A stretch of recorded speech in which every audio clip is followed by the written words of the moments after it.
এই জন্য আয় কিভাবে বেশি করা যায় সেই একটা প্রোগ্রাম আমাদের সাইফুল ইসলাম স্যার আবিষ্কার করছেন।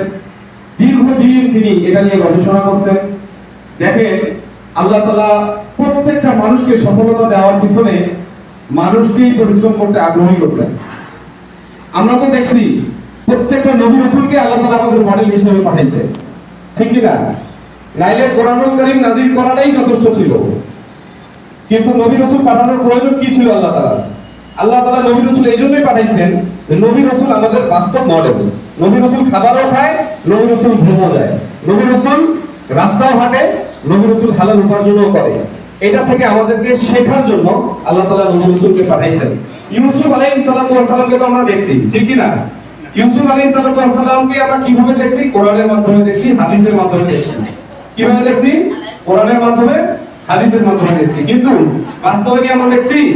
দেখিনি।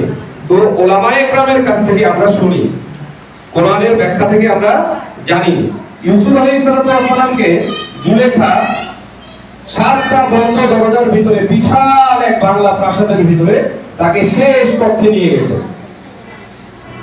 তো এখানে একটা অত্যন্ত গুরুত্বপূর্ণ এবং শিক্ষণীয় কথা বলতেছি। যেহেতু আল্লাহ তাআলা কোরআনে কারীমের মধ্যে এই কথাটা বলছে, তাহলে অবশ্যই এখানে আমাদের জন্য কি জ্ঞান আছে, আমাদের খোরাক আছে, আমাদের উৎসাহ আছে। ইউসুফ আলাইহিস সালামকে জুলেখা বলতেছে যে তোমার প্রভু না আমি, তোমার মনিব না আমি? বলছে হ্যাঁ, আপনি আমার মনিব। আমি যে আদেশ করব তুমি তা মানতে বাধ্য? বলছে হ্যাঁ। আপনার আদেশ যদি আমার আল্লাহর আদেশের বিরোধিতা না করে সেই আদেশ আমি মানতে বাধ্য, আমি মানব। কিন্তু জুলেখা তাকে হারাম প্রস্তাব দেয়, গুনাহের প্রস্তাব দেয়। আমরা কম বেশি সবাই জানি। তো এখানে জুলেখা যখন তাকে গুনাহের প্রস্তাব দেয়, এক প্রকার তাকে বাধ্য করে, তখন সে তার অন্তর থেকে আল্লাহ তাআলাকে স্মরণ করে। কাকে স্মরণ করে? আল্লাহ তাআলাকে। আর আল্লাহ তাআলা হচ্ছেন ইন্নাল্লাহা আলিমুন বিযাতিস সুদূর, যিনি অন্তরের শেষ স্তরের কথাকেও জানেন। আমি আপনি এই মুহূর্তে কে কি কল্পনা করতেছি, এই প্রত্যেকটা কল্পনার কথাকে যিনি জানেন তিনি কে? আল্লাহ। আল্লাহ তো উনি যিনি পিঁপড়ার পায়ের শব্দকেও শুনতে পান, যিনি একটা কালো পিঁপড়ার পায়ের শব্দকেও শুনতে পান, প্রত্যেকটা পিঁপড়ার রিজিকের যিনি ব্যবস্থা করেন তিনি আল্লাহ। তো আল্লাহ তাআলা ইউসুফ আলাইহিস সালামের অন্তরের ওই আকাঙ্ক্ষা, ওই অস্থিরতাকে দেখতে পাচ্ছে যে আল্লাহ আমাকে গুনাহের দিকে ডাকতেছে, আমার এখন নিস্তার পাওয়ার কোনো সুযোগ নাই, ঠিক কি না? তো ওই সময় ইউসুফ আলাইহিস সালাম আল্লাহ তাআলাকে স্মরণ করতেছেন যে আল্লাহ আপনি আমাকে সাহায্য করেন। কি করেন?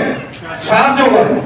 আল্লাহ যদি সাহায্য করতে চান, এটারও একটা পদ্ধতি আছে, একটু ভালো করে খেয়াল করেন কথাটা।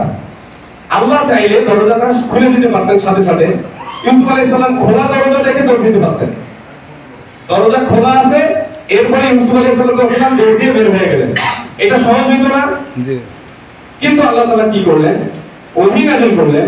ওহী ইউসুফ আলাইহিস সালামকে বললেন যে ইউসুফ তুমি দৌড় দাও, ঠিক কি না? ইউসুফ আলাইহিস সালাম দূরে দরজা বন্ধ, বড় তালা মারা, সেটার চাবি কার কাছে? জুলেখার কাছে। তালা বন্ধ, বন্ধ দরজা দেখেও দরজার দিকে দৌড় দিছে। যখন দৌড় দিছে তখন বন্ধ দরজা দেখে কি আপনি আমি দৌড় দিব? এটার নাম কি? আত্মবিশ্বাস। এটার নাম কি? আত্মবিশ্বাস, নিজের উপরে বিশ্বাস। এরপরে হচ্ছে আল্লাহর উপরে বিশ্বাস। কঠিন এক বিশ্বাস মানুষকে সফলতার দিকে নিয়ে যায়। যখন তিনি দৌড় দিলেন, অর্ধেক রাস্তা যাওয়ার পরে তো ভাবতে পারতেন দরজা তো খুলতেছে না, দরজা খুলতেছে না, আমি যাই কি করব? এটা ভাবতে পারতেন কিনা? দরজা তো বন্ধই। কিন্তু তিনি অর্ধেক রাস্তা পার হওয়ার পরেও থামেন নাই। বন্ধ দরজার শেষ পর্যন্ত তিনি দৌড় লাগাই দিয়েছেন। যখন বন্ধ দরজার শেষ পর্যন্ত গেছেন, বান্দার চেষ্টা শেষ, আল্লাহর সাহায্য শুরু। বলেন আলহামদুলিল্লাহ। সাথে সাথে আল্লাহ তাআলা দরজা খুলে দিয়েছেন। আলহামদুলিল্লাহ। সাথে সাথে আল্লাহ তাআলা সাহায্যের দরজাকে খুলে দিলেন।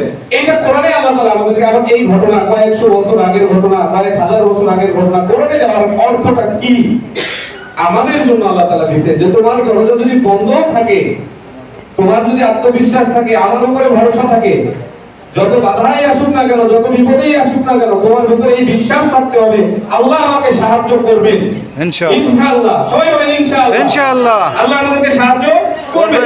তো শেষ পর্যন্ত ইউসুফ আলাইহিস সালাম যখন গেলেন, তখন আল্লাহ তাআলা সাহায্যের দরজাকে খুলে দিলেন।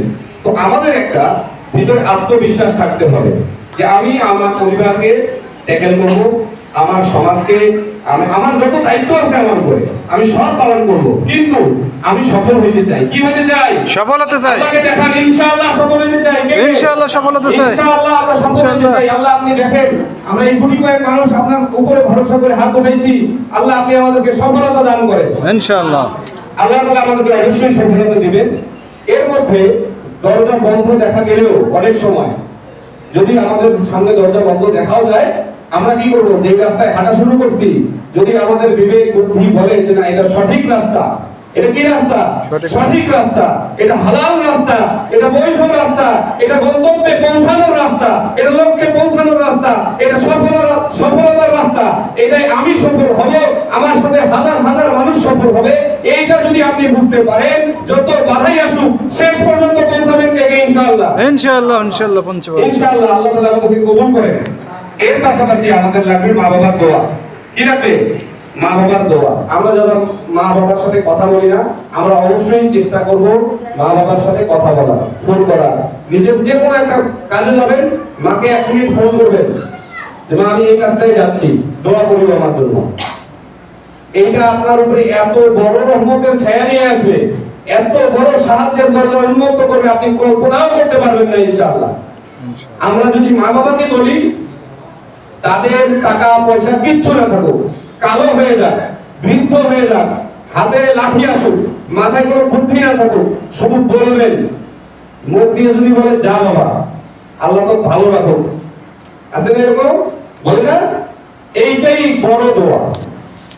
তো আমরা ইনশাআল্লাহ এটা নিয়োগ করি যে আমি সফল হব এবং আমি ওই পথে চলবো যেই পথে লক্ষ লক্ষ মানুষকে সফল করা যায়। আরেকটা আমাদের